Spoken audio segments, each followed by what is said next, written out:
Qu'est-ce qu'il y a eu sur ton compte ces derniers jours? Je vais vous en parler dans cette vidéo. Prenez un petit café, un thé, une bouteille d'eau et posez-vous. L'objectif, c'est qu'on discute comme à la bonne époque de la chaîne YouTube. Bon, je suis beaucoup plus actif aujourd'hui sur Insta.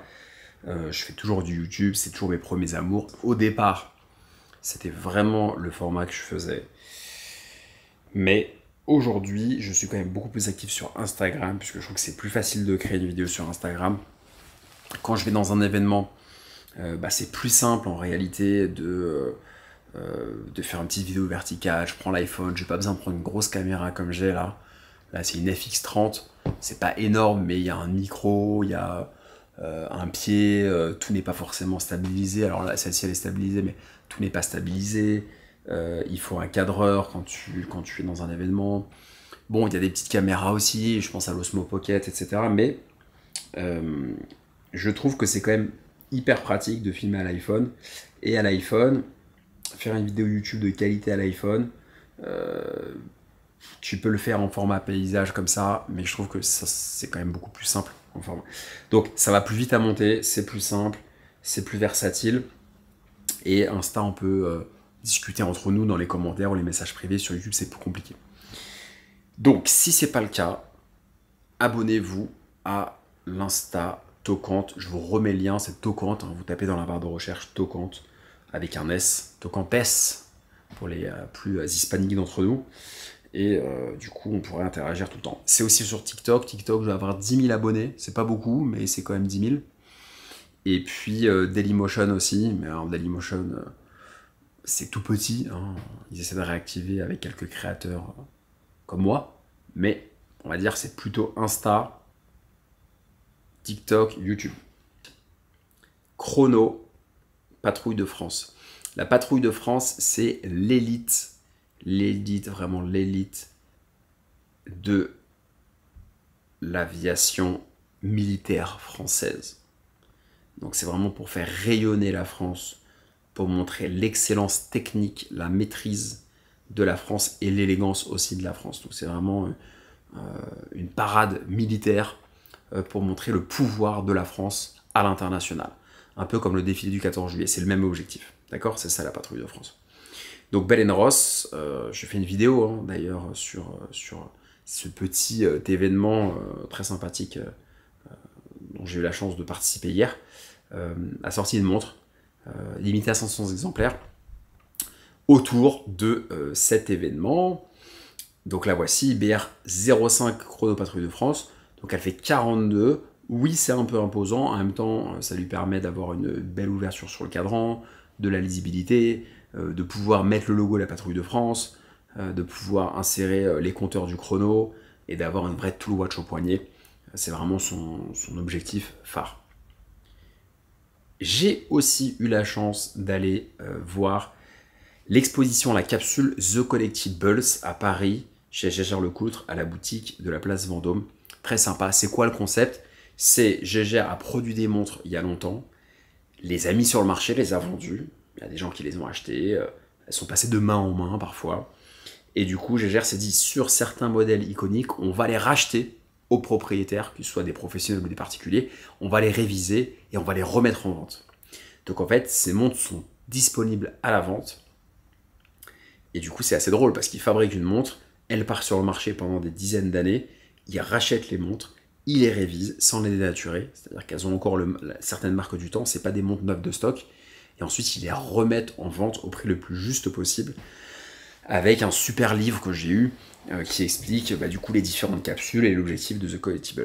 Vraiment, je connaissais pas cette initiative, mais elle est très sympa. On voit là sur Insta calibre 101, c'est un tout petit calibre qui a été inventé par Gégère en 1929, qui reste aujourd'hui le plus petit calibre mécanique fabriqué dans le monde. Et sachez qu'aujourd'hui, il y a encore des montres Gégère qui ont un calibre qui est issu du 101, qui est modernisé bien évidemment, mais qui a comme base de 101, encore aujourd'hui. On a cette montre là très raffinée, qui permet de cacher l'heure, qui est une montre de femme, parce qu'effectivement, à l'époque, c'était pas très élégant d'avoir une montre de femme qui montre l'heure. On voulait vraiment des montres bijoux, et du coup, ce qui était très raffiné, c'est de pousser la petite pièce qui cache le cadran pour pouvoir lire l'heure. Ça, c'était le comble du raffinement. J'ai été également invité par Zénith pour fêter les 160 ans de la marque à Paris. C'était incroyable, une soirée très sympa où j'ai recroisé plein de copains créateurs aussi. On avait un super gâteau, on avait tous la bouche bleue à la fin. Vraiment, c'était un super événement comme je les aime. Pas guindé, dans la bonne ambiance, avec des belles valeurs, avec des gens positifs. Personne ne se regarde de travers. Parce que c'est pas toujours le cas. Hein. Parfois, on peut avoir des événements où les gens sont un peu plus froids, un peu plus hautains, et là, c'était pas du tout le cas, vraiment. C'était bon enfant. On avait vraiment l'impression de tous être dans la famille Zénith, les amis de la marque, etc. Tout le monde avait l'impression d'avoir ce sentiment-là. Donc ça, c'est quand même hyper sympa. D'avoir tu vois, le country manager France qui discute avec tout le monde, avec les créateurs, même ceux qui ne connaissent pas, d'avoir toute la direction marketing, relations presse qui discute avec toi. Vraiment, voilà, il n'y avait pas de... J'ai pas senti le poids de la hiérarchie à cet événement, et ça, c'est quand même appréciable. C'est pas toujours le cas, c'est souvent le cas, globalement, mais c'est pas toujours le cas. J'étais également au Martha. Donc le Martha, c'est un lieu qui est dans le Fouquet's Barrière, qui est un lieu très branché à Paris dans le Fouquet's Barrière. C'est quoi le Fouquet's Barrière? C'est un hôtel qui est avenue Georges V, en face du Prince de Galles, pas loin du Georges V, et qui est à côté du Fouquet's, qui est la propriété de Joy et Alexandre Dessaigne, les deux héritiers de Dominique Dessaigne et de Diane Barrière, qui est décédée malheureusement il y a déjà un moment. Et du coup, ils sont à la tête de cette entreprise, ils ont environ 35 ans, et ils ont de très beaux établissements, et le Martha est un des bars de ce lieu qui est magnifique, et à l'étage, il y a un autre bar qui est top. Et du coup, l'agence 289 Consulting, qui est certainement la plus grosse agence d'horlogerie dans le paysage, je dirais, francophone, ils sont basés à Genève, et ils faisaient un press day où ils invitaient tous les créateurs, les influenceurs qu'ils aiment bien, qu'ils connaissent, dont moi, pour découvrir les marques qui sont sous contrat avec eux. Donc j'ai découvert de très très jolies montres. Là, je vous montre quelques photos vraiment très sympas, ils sont vraiment cool. Il y avait cette Vanguard notamment, qui est assez folle. Puis il y a plusieurs modèles de la marque, j'ai apprécié. Quelques jours encore avant, il y a 6 jours, j'étais à l'événement organisé par la boutique Orgon, par le détaillant Orgon, qui est rue Saint-Honoré, qui est maintenant à côté de l'Elysée, à côté de l'Interallié aussi, du Cercle Interallié, si vous connaissez, et qui auparavant était rue Royale. Donc très jolie boutique avec une belle sélection très haut de gamme. Et du coup Chopard, qui est une des marques représentées chez eux à faire un événement. Orgon, c'est un détaillant qui fait beaucoup d'événements. Ils sont vraiment très sympas et les événements chez eux sont très qualitatifs, vraiment d'un très bon niveau. Et j'ai découvert des montres très sympas, notamment la Pinnacle. J'étais également il y a quelques jours avec Tudor à l'hôtel Saxe. Donc au Saxe, c'est un nouveau lieu qui a ouvert, qui est vraiment magnifique. Vraiment un lieu incroyable. Si vous voulez aller prendre un verre à Paris, ça vaut le coup. Et du coup, ils ont présenté cette Black Bay 54 Blue Lagoon, qui moi, personnellement, a été mon coup de cœur. Et quand je regarde les statistiques du réel, donc 2200 likes, 49 000 vues, et de la photo, 1342 likes pour une photo, c'est beaucoup. Et je me dis que elle laisse pas indifférent cette montre.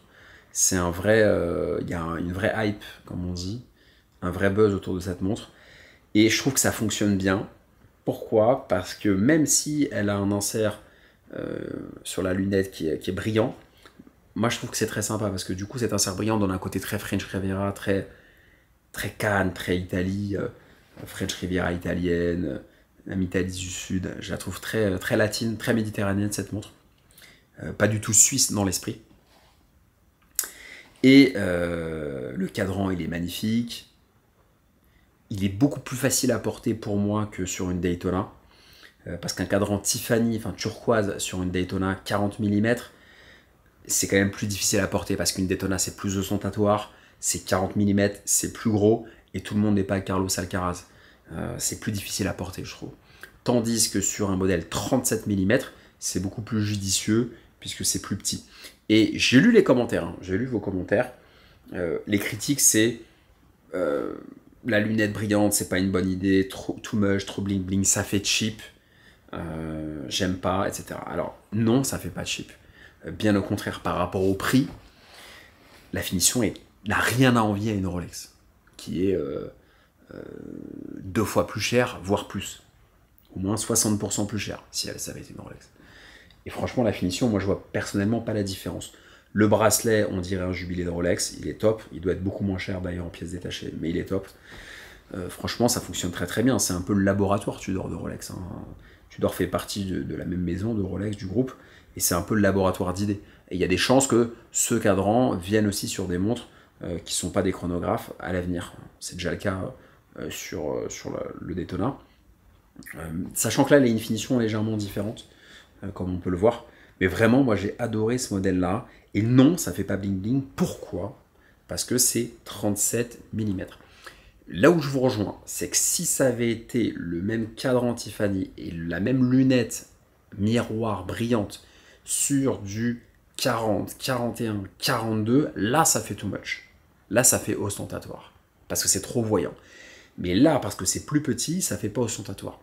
C'est exactement comme une montre de femme. Une montre de femme pavé de diamants en or rose, si la montre est très fine, vous allez trouver ça magnifique. Tout le monde va trouver ça magnifique. Maintenant, tu prends la même montre, tu la mets en 40, on va dire c'est too much. Donc en fait, ce qui est bling bling, c'est en fonction de la forme et de la taille aussi. Tout ce qui est petit est mignon, il paraît. Voilà l'Alpine Eagle 41 SL dont je vous parlais, qui est magnifique, très raffiné, très sport, sophistiqué. J'aime beaucoup l'esprit. L'esprit sport, chic, avec cette masse oscillante. Enfin, vraiment, elle est belle cette montre. C'est pas une hublot. Donc ensuite, j'étais à Alicante un peu plus tôt, donc j'ai rencontré toujours les petits formats où je parle un peu des montres des abonnés ou des gens que je croise. On avait Arnold Nelson, ça c'était chez 289 au Marta, qui est magnifique, avec le fond de boîte où on reconnaît un mouvement à la Breguet. Bon, ça c'est Maille Grand Feu. Là, pour le coup, le diamètre, je crois qu'il est de 41, quelque chose comme ça, mais c'est somptueux. Herbelin est toujours de la partie avec les copains avant de jouer au tennis. La semaine prochaine, je vais faire des événements sympas. Je vais aller voir le film Formula 1 au Grand Rex, l'avant-première organisée par IWC, parce qu'IWC est actif en Formule 1, comme l'était Belen Ross il y a quelques années. Donc ça va être un moment sympa. Je vais également voir Rolex à Roland-Garros. Donc je sais pas trop comment ça va se passer. Je suis content parce que je ne les connais pas encore, l'équipe de Rolex. Et je vais aller à Roland-Garros les voir. Ils font un événement et on sera peut-être, je l'espère, sur le cours, sur un des cours, sur la terre battue. Alors je sais pas encore si ce sera sur un des cours avec un buffet ou si ce sera dans les salons Rolex, parce qu'il y avait des salons Rolex aussi pendant Roland-Garros où je n'étais pas d'ailleurs, malheureusement. J'allais jouer au tennis pas très très loin dans le bois de Boulogne, mais j'étais pas à Roland-Garros. Mais donc la semaine prochaine, c'est ça. On a Rolex et on a IWC, et puis de plus en plus j'ai des événements autour de l'horlogerie. Donc je suis très content de la tournure des choses. N'hésitez pas à aller voir, hein, ça va surtout se passer, les interactions, les stories, c'est pas sur YouTube, c'est vraiment sur Instagram. Donc je suis sûr qu'il y a plein de gens qui ont un compte Instagram et qui sont pas forcément abonnés, qui suivent pas forcément mon Insta, mais vraiment faites-le, ça vaut le coup d'aller voir un peu ce qui s'y passe. Je vais baisser les ISO, je commence à avoir bien chaud, mais c'est un peu la canicule, là on est le jour de la fête de la musique.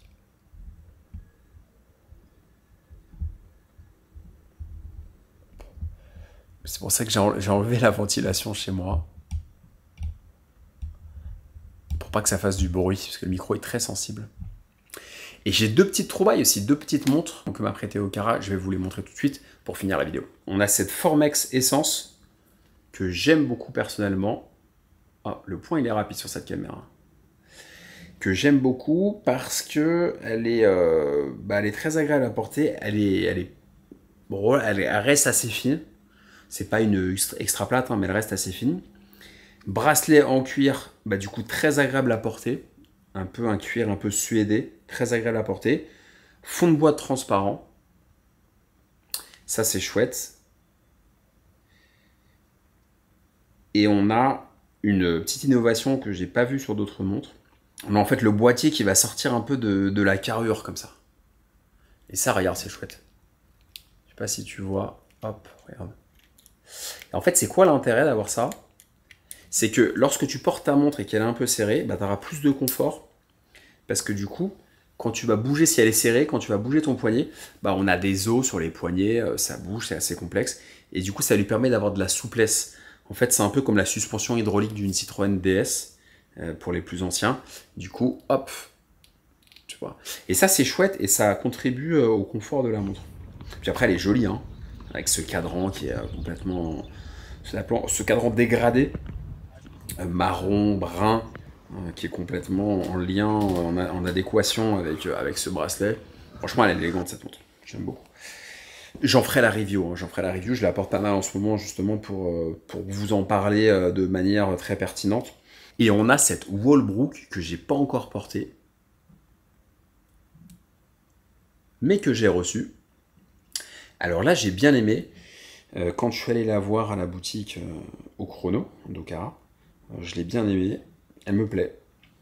On dirait vraiment un plexi. Il y a le petit saphir bombé qui fait penser au plexi. On a ces cornes percées aussi. C'est toujours chouette d'avoir des cornes percées. Ça fait très vintage. Boucle ardillon. Tout est simple. Des attaches rapides aussi pour changer les bracelets. On peut la customiser. Le cadran, il est très très joli. Le bleu, vraiment, il est très joli. Et on a la trotteuse avec du rouge sur la pointe. Également sur le 60 à midi. Elle est résistante au choc. C'est vraiment une jolie 3 aiguilles qui a vraiment beaucoup de charme. Et le prix est contenu. Je vous le dis pas maintenant parce que je dirai lors de la review. Mais le prix est très contenu. Et ça, c'est vraiment une montre sympa. Ouais, c'était pas prévu dans la vidéo, mais je voulais vous en parler. Voilà. Je vous mettrai les liens d'ailleurs si vous voulez les commander chez Okara. Je vais vous mettre les liens en dessous en description. Mais voilà, hâte de la porter. Je l'ai portée une seule fois celle-ci, tandis que la Formec, je la mets un peu plus. Voilà les amis, en ce moment, moi j'ai la chance de j'irai 3 fois par semaine, 3-4 fois par semaine, d'aller à des événements de montres à Paris. Moi qui voulais partir de Paris, je me dis comment, c'est ce que je disais dans le taxi, le van du retour, avec des journalistes justement de Baleine Ross, comment est-ce que je vais pouvoir continuer à être présent aux événements si je suis à 5h30 de train de Paris, par exemple. Malheureusement, en France, tout est centralisé. Et c'est vrai que c'est à Paris que ça se passe pour les médias. C'est à Paris que ça se passe pour les sièges sociaux. Et c'est pas évident. Si jamais je dis, bah tiens, je te dis n'importe quoi, je vais déménager à Nice demain, sur la Côte d'Azur ou même sur la Côte Basque, mais si on parle de la Côte d'Azur, bah, comment arriver à continuer à aller aux événements presse, aller aux événements des marques, à être convié, à être vraiment dans l'écosystème, dans le game dans lequel je suis de plus en plus en ce moment. Et du coup, bah, c'est un peu loin des yeux, loin du cœur. En fait, les gens, ils ont besoin de nous voir. Et c'est vrai que bah, il faut être visible, il faut créer des interactions. Parce que si une marque m'invite et que je dis bah non, je peux pas, une deuxième fois, bah non, je peux pas, peut-être qu'après, elle va plus me réinviter. Et puis, elle pensera pas à moi quand il y aura un press trip pour aller visiter une manufacture avec des influenceurs. Elle pensera pas à moi sur d'autres activations. C'est normal. Il faut créer du lien. Par exemple, à l'événement Baleine Ross, bah, il y avait Carlos, un des 2 fondateurs de Baleine Ross. On a discuté ensemble de manière très très simple, alors que c'est un des 2 cofondateurs de Baleine Ross. Quand j'étais chez Zenith, il y avait le nouveau, ça fait quelques années qu'il l'est d'ailleurs, mais directeur pour la France de Zenith. Je sais pas s'il est Benelux aussi, mais je crois qu'il est... en tout cas, il est directeur pour la France de Zenith. Bah, on peut discuter. Donc ça, c'est des interactions. J'ai besoin d'être présent sur place. Et la question que je me pose, et dites-moi en commentaire ce que vous en pensez, si demain, moi, par exemple, enfin, nous créateurs, mais moi je parle de mon expérience, je dis, bah tiens, je vais aller vivre à Cannes, à Nice, à Biarritz, à Marseille, je parle même pas de l'étranger. Bah, comment gérer ça, quoi? Comment gérer la croissance du média, même s'il y a plein de choses dans le sud aussi. À Monaco, il y a des très belles maisons, il y a des revendeurs, il y a des marques, il y a des événements qui se font à Monaco. À Marseille aussi, il y a des événements. J'ai rencontré des personnes de chez Frojo, chez Zénith. Effectivement, il y a des choses qui se passent. Mais force est de constater que malheureusement, hein, je trouve que c'est un frein, la majorité des choses se font à Paris. Bah moi j'aime toujours ces petites vidéos un peu de discussion, c'est un peu l'ADN de Tocante. Hein. Si vous remontez dans les premières vidéos, allez voir les vidéos les plus anciennes sur YouTube, c'était que ça. Hein. C'était que ça, c'était des états d'âme, des discussions, c'était Eric qui est passé sur la chaîne, il me disait ça, il me disait Tocante c'est un peu un point de vue sur l'horlogerie. C'est pas de dire la fiche technique, c'est bah, la nouvelle Tudor Black Bay 54, elle fait 37 mm, elle coûte tant, elle coûte... En fait ça, moi j'ai pas de valeur ajoutée. T'as ChatGPT, t'as la fiche technique en fait, des sites. Donc si nous créateurs on est juste des fiches techniques, je vois pas notre intérêt. En fait je vois pas la valeur ajoutée d'un créateur si c'est une fiche technique. La valeur ajoutée d'un créateur pour moi c'est sa personnalité. Et ça pour le coup j'en ai une, qu'on aime ou qu'on n'aime pas, mais j'ai une personnalité. Sa personnalité et c'est son point de vue et sa manière de raconter l'histoire et sa manière de mettre un peu en musique la monde dans un environnement, etc. C'est ça la valeur ajoutée d'un créateur. Si vous regardez des créateurs pour savoir quelle est la fiche technique de la montre, il n'y a pas d'intérêt. C'est comme quand vous regardez une vidéo pour changer de téléphone ou d'ordinateur, il y a 10 créateurs qui vont parler du nouvel iPhone, mais à un moment, il y a un créateur qui va vous transporter dans un truc, et vous dites, ok, là je suis convaincu, je vais acheter l'iPhone 16 Pro par exemple, parce que il m'a pas une énième fois parlé de la fiche technique, de l'appareil, des 3 objectifs, des dimensions, etc. Mais il m'a apporté un petit supplément, il m'a montré en immersion le truc, il m'a montré un exemple et j'ai craqué dans le bon sens ou le mauvais sens. Je trouve que nous, notre rôle en tant que créateur, c'est ça. Et puis moi, je le répète, je ne vends pas de montre aussi. Je ne suis pas l'intermédiaire du vintage. Moi, mon seul objectif avec Tocante, à date, hein, ça peut changer, après rien n'est gravé dans le marbre, hein, ça se trouve je vais monter une boîte avec quelqu'un, etc. Mais à date, le seul objectif c'est de créer du contenu, de prendre du plaisir dans ça, d'aider les gens à trancher sur une montre oui ou non, et de m'amuser, quoi, de divertir les gens. C'est du divertissement, on a tous un boulot plus ou moins pénible, et du coup le but c'est quand on regarde une vidéo, un réel, une story, qu'on soit transporté dans un truc, qu'on rit, que ce soit divertissant, quoi. Moi, ma vision de la création, c'est ça, c'est du divertissement. C'est pas un tunnel marketing pour vendre une montre. Si parfois je fais des collaborations, bien évidemment que l'objectif, c'est aussi que la marque soit contente et qu'il y ait des conversions, qu'il y ait des ventes, bien évidemment. Ça va de soi. Mais en échange, moi j'ai la montre, j'ai une expérience, j'ai quelque chose. Mais l'objectif, c'est de créer du divertissement. Et c'est les marques qui adhèrent ou pas au personnage. Et quand elles adhèrent, ça se passe très très bien. Mais l'objectif, nous, de créateurs, c'est le divertissement. Voilà, j'ai un peu divagué, mais je trouve que c'est toujours important d'expliquer le positionnement. Et puis pas besoin de m'expliquer après tout, hein, je pense que ça se voit. Ok, super les amis. Merci pour votre fidélité et à la prochaine vidéo. Ciao.